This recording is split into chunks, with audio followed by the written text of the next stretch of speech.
let's move on to the transfers. You wrote this morning, which was Andy, about Ryan Gravenberch as well. For those who don't know, over the weekend, Jonathan Northcroft reported in the Sunday Times that Liverpool had met with Gravenberch's father, who's also called Ryan, just for clarity, in Amsterdam to discuss a potential deal, and the player was receptive to a move to Merseyside. You wrote that in your piece today, so head over to Gold as well to check it out. I'll bring it up here now on the screen for those who are watching along. So your story on the back of it, Liverpool's Jude Bellingham alternative, question mark. Bayern Munich thought Ryan Gravenberch could be part of Jurgen Klopp's midfield solution. He's one of the summer targets, and you want, about, he has already met with Liverpool. I think the major talking points around this one, Neil, really, is looks like Liverpool are interested, but maybe Bayern don't want to sell. Is that where we're at? Yeah, I think so. I think that's where the sort of the balance is.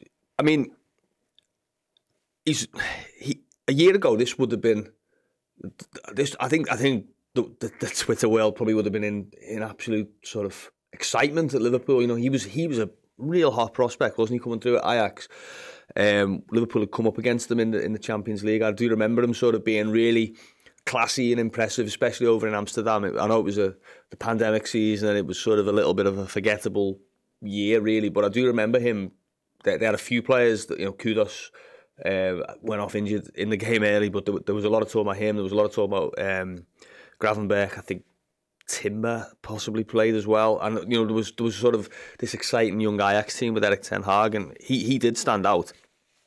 He went to Bayern Munich, and I think a lot of people looked at that and thought, oh, they've got a good in there, good price. I think it was 18 million euros with some add-ons, but he hasn't worked out. He just hasn't been able to get in the team, has he? And it's sort of one of those. Well, what do you give more weight to? The Ajax talent or the Bayern Munich failure? And Liverpool have had some success with not worrying about the failure part. Mo Salah at Chelsea, or Gini Wijnaldum being relegated, Andy Robertson being relegated. Doubts over maybe Sadio Mane and things like that. They've been able to sort of say, well, no, but the actual player is he's that and he's that and he's got this, and if we get him in this system, he can do that. So I think they definitely see a potential opportunity. I think the player clearly has some concerns over whether he's going to play. He's only started one Bundesliga game this season. He hasn't started the game at all, I think, since November the 1st, which was in the Champions League, and that was a dead rubber. And then Bayern Munich are going to sign Konrad Laimer, which obviously we've talked about quite a while on this show. I think it was last summer we were talking about that happening. It doesn't point to it to sort of your time is coming, does it? It doesn't point to the idea of, right, we're gonna start trusting you. It points to it's going to get even harder from here to get into the side. So I think he's seeing that the wind blowing that direction. But Bayern got a good deal. Bayern got him for much less than I think the market value probably was, or logic dictates that it was. Why would they sell him sort of so cheap again after only 1 year? He's only 20, he's 21 next month. He's got potential. I think maybe they might see, well, no, why would we give away an asset at this point? They're not soft. Bayern Munich, they don't do silly things in the transfer market very often. So I think that's the big decision, really. I think the player would quite like to leave, or would be open to leave, and I think Liverpool would certainly be open to signing him, especially if the price was decent. But I think it all rests on Bayern Munich, and I've seen some reports in Germany already, that quite firm reports saying he's not for sale. We'll see if that changes, but that's the sort of the inkling you're getting from Liverpool is it's not, Bayern might not sell him. But Liverpool, obviously, I think it's been pretty well established. There's been a conversation with his agent or his dad, or both. Yeah, same both. Fella. Same fella. Would that happen if he was just? I don't think it's just Liverpool. I think that's his agent is obviously trying to get him out. Rafael Pimenta, who's Mino Raiola took over from. She took over from Mino Raiola. So there's a history of the agent will always meet with clubs, and there'll be probably a lot of players on the sort of agenda. But I don't think it's sort of meeting with Ryan Gravenberch's dad to sort of say, right, this is the house he's going to live in. This is, I think it's a little bit more sort of. Does he fancy a move? Generally, what's the situation? How's he feel? What's he thinking? Okay, what do you think it would take to for Bayern to sell? Or I mean, it could come down to is he willing to sort of make it awkward for Bayern and sort of put it on their toes and say, well, I want out. I want to, potentially. So, and I think there's other clubs as well. Obviously, Arsenal, I think are looking for midfielders, and I think, of course, Manchester United looking for midfielders. I'm pretty sure, if Chelsea get wind that there's a transfer going on anywhere in the world, I think their ears prick up and they'll have a bit of that. So there's a few other clubs as well that will be in the mix. I think the thing to say about it is he's potentially a very good player, available for potentially a pretty good price, and that would certainly have to interest Liverpool in that sense. And we'll see. I haven't been told that this sort of it's close, or he's the one, or he's the button's been pushed on this one, and that's the one. But I think he's definitely one of them who's in the frame, and I'm one to keep an eye on for sure. I suppose from a Liverpool fan's point of view, those who want us to sign the player, of course. The encouraging one is, and it is in your report and a few others as well, it's like the player's receptive to the move. Yeah. Liverpool haven't gone to speak to his agent. He's got no chance of more signing. It looks like if he could get something done with Bayern, he'd be up for it essentially. Yeah, I think so. Yeah, I think so. I mean, obviously, there's other angles, isn't there? There's obviously the Gakpo signed, Van Dijk's there, so he's got there's a little Dutch core, Pep Linders, of course, as well. So I'll be amazed if there haven't been some sort of discussions there, or at least a little bit of a character reference from those players about what he's like and that kind of thing. But he's not playing football. He's 20 years of age. He's played close to 100 games. I think he played for Ajax. He's played at the World Cup. He's been part of the Netherlands World Cup squad. He's an international player. He's played in the Champions League, and now he's playing. He's played 20 odd games, I think, for Bayern this season, but 4 starts.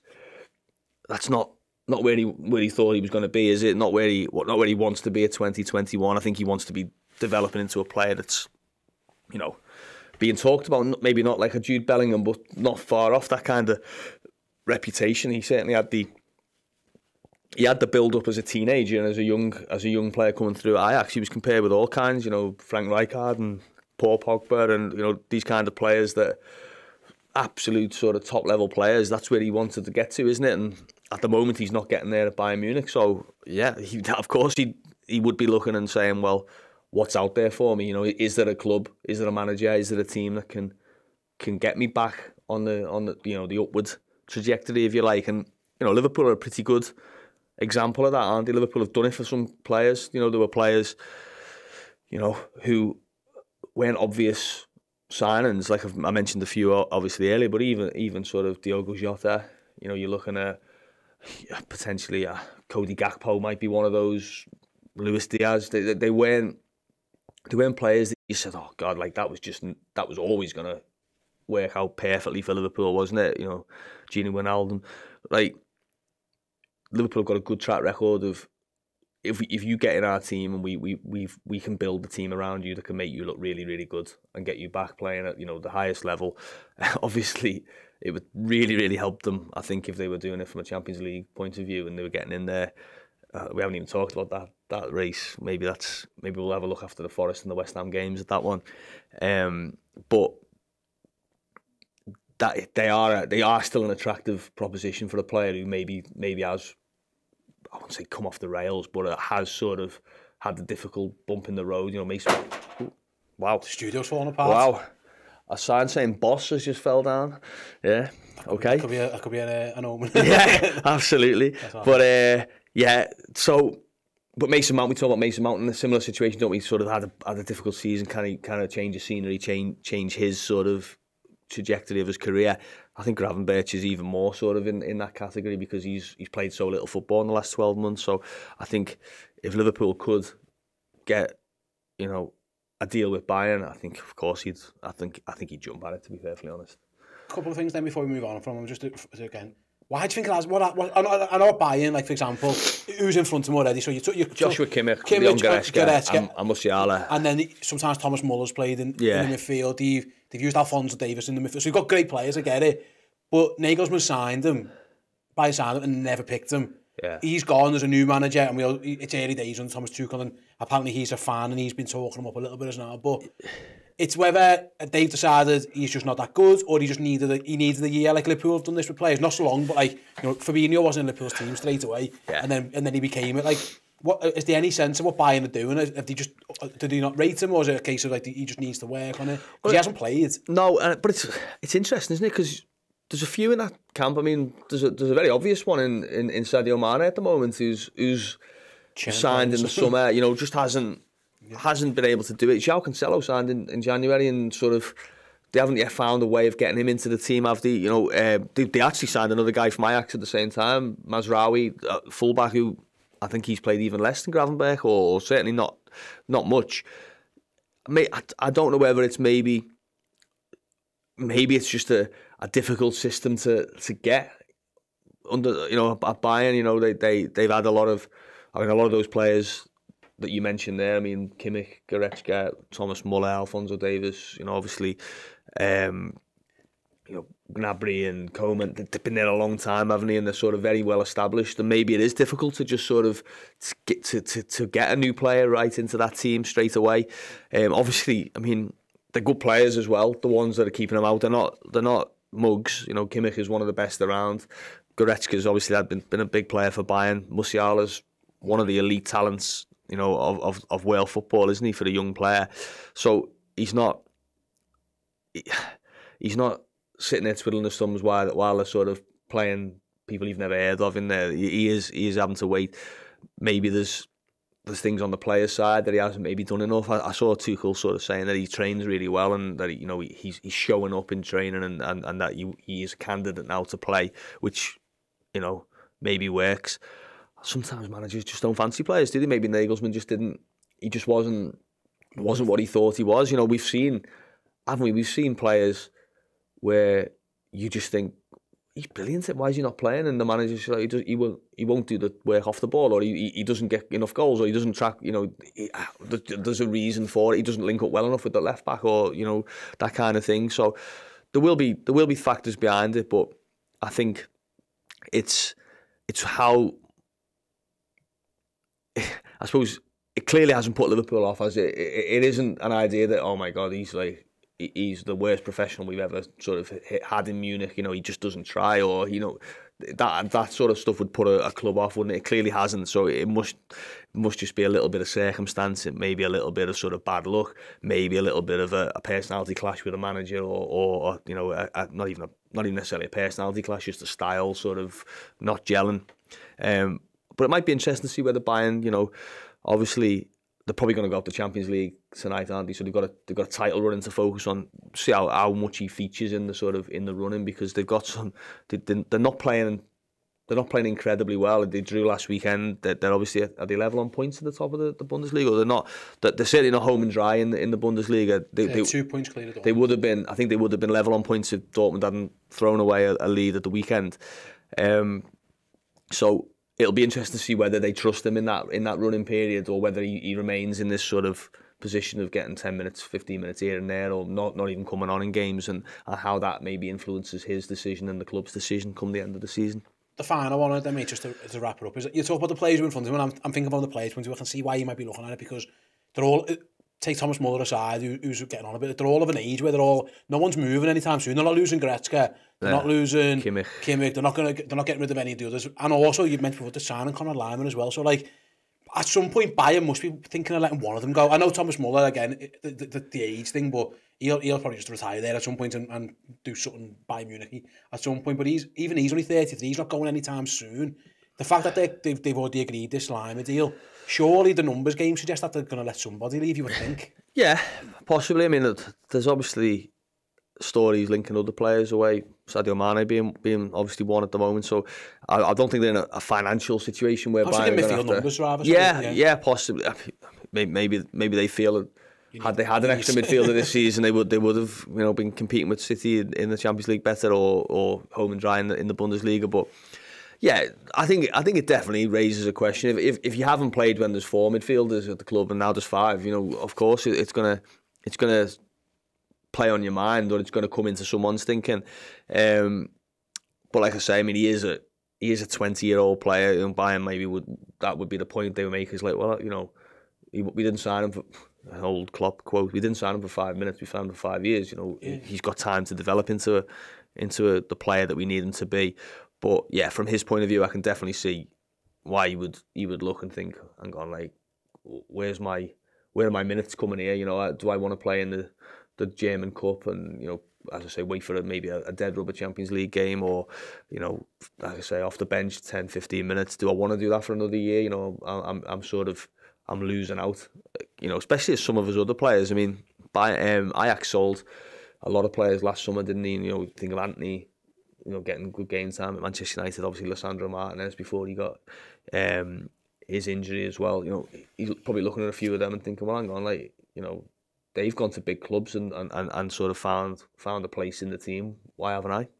Yeah, I suppose right. They also let Sabitzer go, didn't you? And even then, he still haven't played. So it's an interesting one, really, of how it's going to pan out. Sabitzer was another one, They've let him go out on loan, and Gravenberch still hasn't played. So I can see why his agent's on the phone to teams at this point. Yeah. We'll put a pin in that one and see how much of coverage. Yeah, definitely wants to watch. I think he's going to be a name that's going to come up a lot in the next couple of months. Do you feel like it could be one of those? Like, he might have to kick up a fuss. I'm not saying like go and boot balls around in training and be that disruptive, but like, if you want to go and they're not selling you and you're not playing, like at some point it is on the player to try and get out, isn't it? And it's not the nice side of the footy to say that, but like, we kind of half suspected this with Van Dijk at Southampton when he he made that move happen essentially in the end.